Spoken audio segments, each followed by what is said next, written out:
touch your chin and.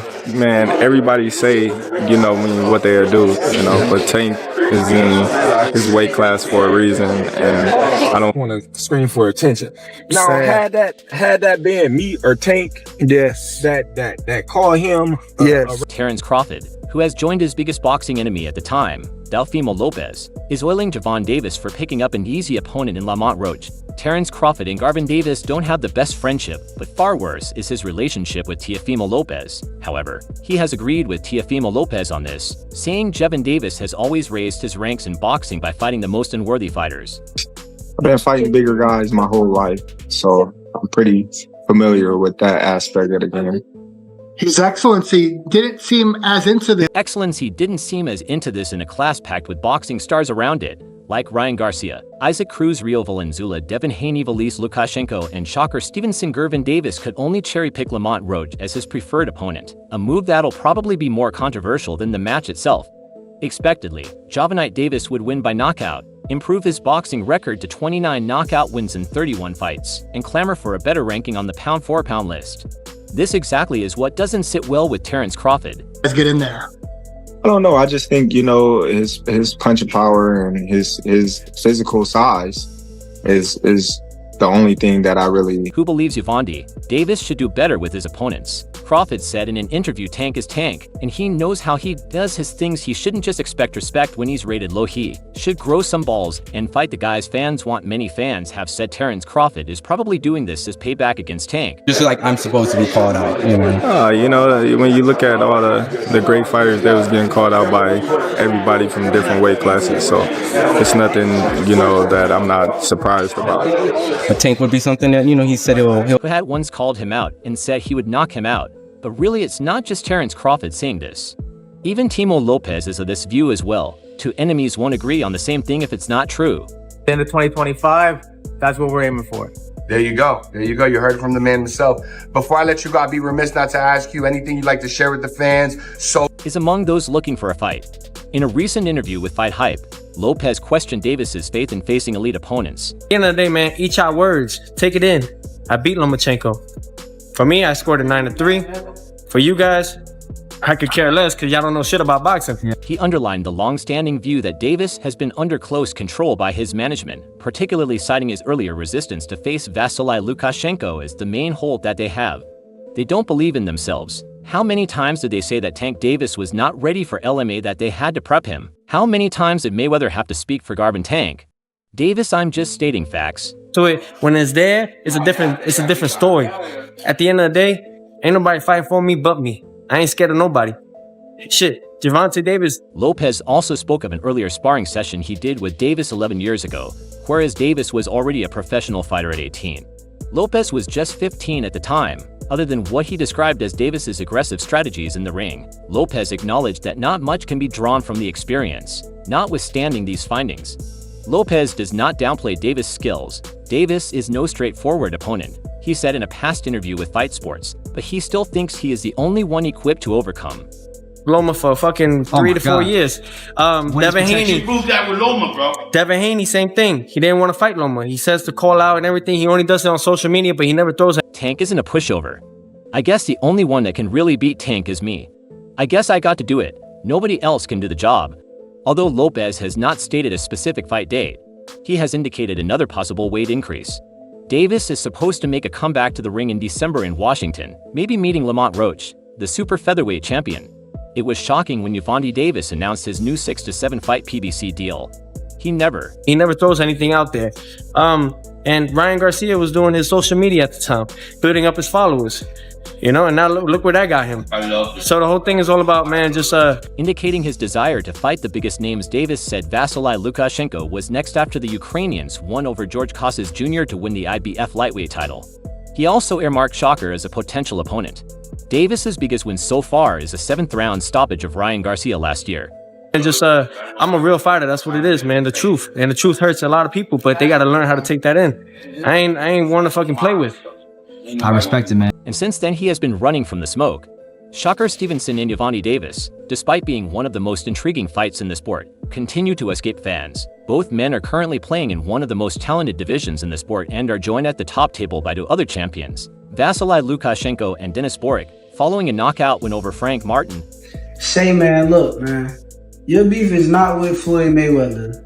You sitting here beefing with Floyd. It's a fighter out here that's been calling your name that wanna. Tank Davis went into talks with Lukashenko, but the Ukrainian later pulled out with a lack of motivation to fight again in 2024. It left many in the sport to call it a duck, but others pointed out that the same happened in the reverse years ago when asked by Dams Boxing if he feels Davis ducked Lukashenko when both were fighting at super featherweight in 2017. Shakur was clear in his answer.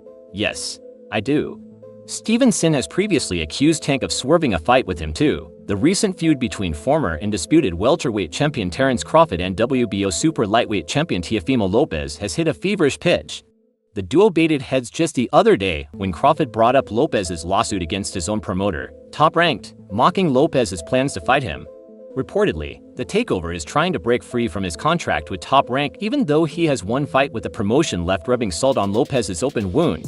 Crawford wrote a couple of days ago, "Lopez looks like you were the one in a messed up position with Top Rank. You want to fight what you agreed to fight for." While this back and forth went on for a while, they have started another exchange of greetings on X today. Brought up your points as to why you felt, he fought guys that were injured or not at their best moment. Hey, Crawford, yo, bro. I know you call me a fake, which may end in a full-blown street fight. Crawford, who was previously signed to the same promotion, hopped on the social media platform to share a selfie giving the middle finger while inside a top-ranked gym clearly aimed at mocking Lopez alongside the picture. Crawford wrote Timo, "Lopez, where are you at? Let's talk it out." Responding to this, Lopez replied, "I'm at the grocery store buying some bananas. I sense some underground fighting coming soon." It's worth noting that while speaking in an interview with Broadway Joel a couple of weeks ago, contract, and if you stay at 147, then yeah, man, I think we make more money than you made with Spence. I'm just saying facts. That's not even disrespect. That's just facts. You fought Jose Benavidez, who had a shot knee. He fought a guy that had a broken eye socket. Lopez had made some unsavory comments about Crawford when asked who he would fight first. Crawford or Gervonta Davis, the WBO super lightweight champion, said whichever monkey wants to get the banana regardless. Crawford further inquired which store Lopez was in exactly, to which Lopez responded, "Venezuela is not my city."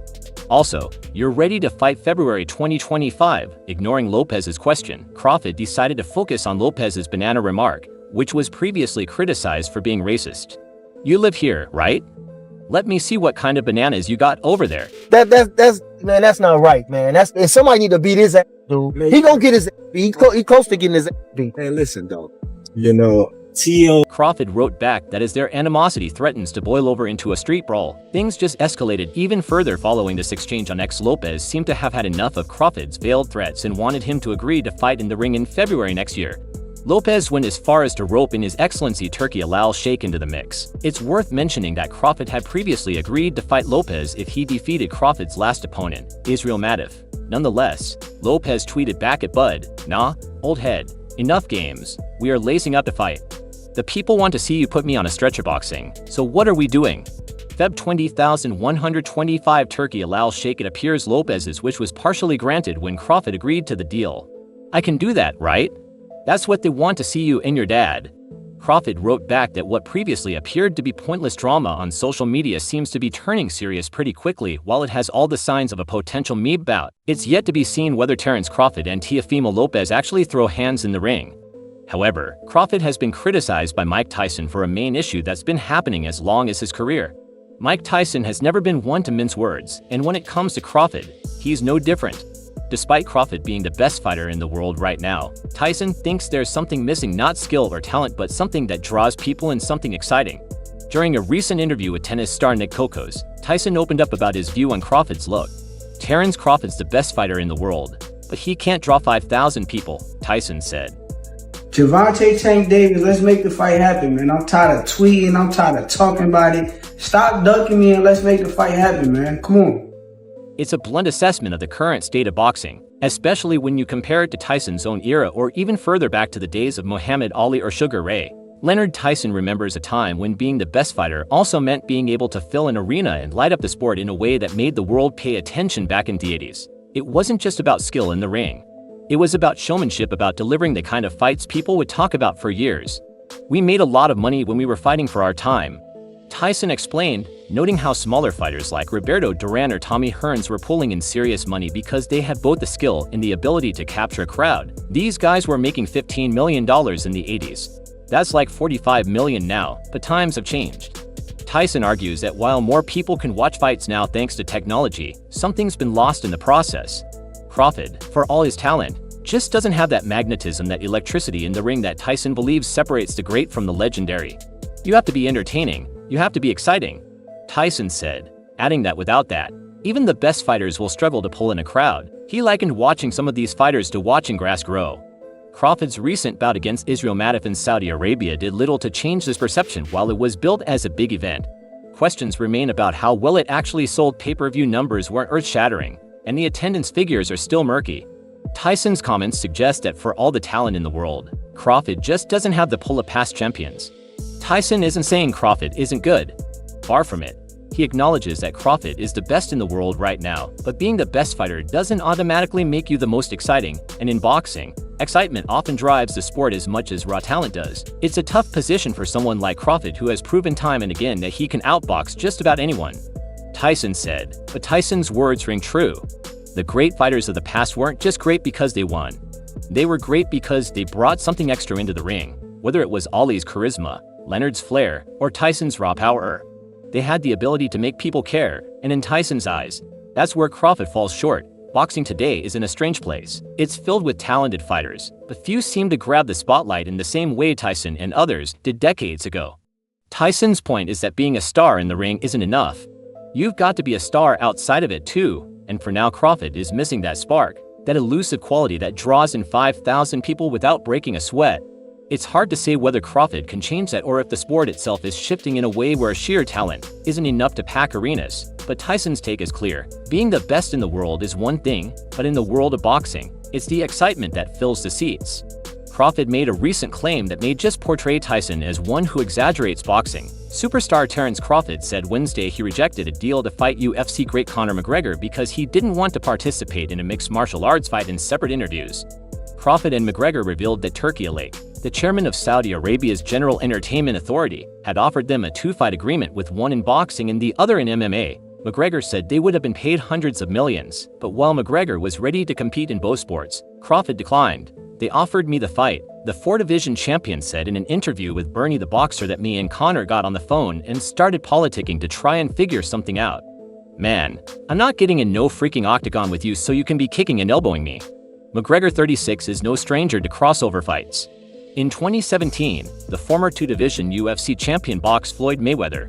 McGregor lost by 10th round TKO but reportedly earned north of $100 million. The fight in Las Vegas registered a live gate of 55.5 million and sold for 3 million pay-per-view buys, both second all-time in boxing history. The undefeated Crawford 37 is arguably the best pound-for-pound boxer in the world, and he is one of 3 boxers to hold all 4 major world titles simultaneously into different weight classes. However, Crawford hasn't competed in MMA, and although he has experience wrestling, he said he would prefer to keep his fights inside a boxing ring. He was like, "I respect that," Crawford said of McGregor's response to him rejecting the fight. "You respect my sport just like I respect your sport. You understand that if you got in the octagon with me, you would be at a disadvantage. Just like if I got in a boxing ring with you, I'd be at a disadvantage." McGregor corroborated the story during a live stream with Dual Bits. Although McGregor said he harbored no ill will toward Crawford for the decision. Four-division world champion tonight. Why are you a fan of Terence Crawford, mate? He just proved himself over the years. He's a great all-around fighter. He's been very successful. He made sure to tell him what he left on the table. "We would have made a whole ton of money," Crawford said, referring to what McGregor told him. McGregor is recovering from a toe injury that delayed his highly anticipated return to the octagon against Michael Chandler at UFC 3003 in June. It's not known who his opponent will be when he ends his 4+ year hiatus from MMA. Crawford is coming off a unanimous decision victory over Israel Madif in August. He has been targeting a massive showdown with Canelo Alvarez, but no deal has been made for that fight. Talking about Terence Crawford's next fight, his most likely opponent is Sebastian Fonder, who defeated Tim Tszyu to become a unified world champion in the super welterweight division. The two men look set to meet in a title unification in the near future after the WBO announced they had been given a 10-day extension to continue negotiations. Fonder became WBC and WBO super welterweight champion with a split decision win over Tim Tszyu back in March. while Crawford defeated Israel Madoff in August to win the WBA super welterweight title. But ruffled feathers last week when he claimed he had heard Fonder had been knocked out in sparring by Madoff. If Fonder is licking his chops over my performance with Madoff, then I should be licking my chops because Madoff knocked Fonder out in sparring, so who should be licking their chops? That's what I heard from the 65. Southpaw Fondora has now hit back at that theory in a post on X. Fonder shared a past interview where Madoff discussed a competitive spar in which he said Fondora was very technical and hard to hit the 154 pounds. Champion attached a simple one-word message of respect for Fur's manager. Samson Ludick also hit out at Bud, telling Lance Pugs that Crawford should be putting his focus elsewhere. The fight is already going to happen. It's bad business for Crawford to be trying to make a unified world champion look bad by spreading stupid rumors. You're 37 years old, spend your time training instead. You're going to need it before that. Terence Crawford vs. Fonder was considered one of the best fighters in the world. The planned fight between Crawford and Fonder appears to have ruled out the chance of seeing Bud face Canelo Alvarez next, despite some very public callouts in recent months. Crawford also surprised some onlookers this week when he announced that he had been offered a fight with another huge name but that he turned it down and has no intention of taking it.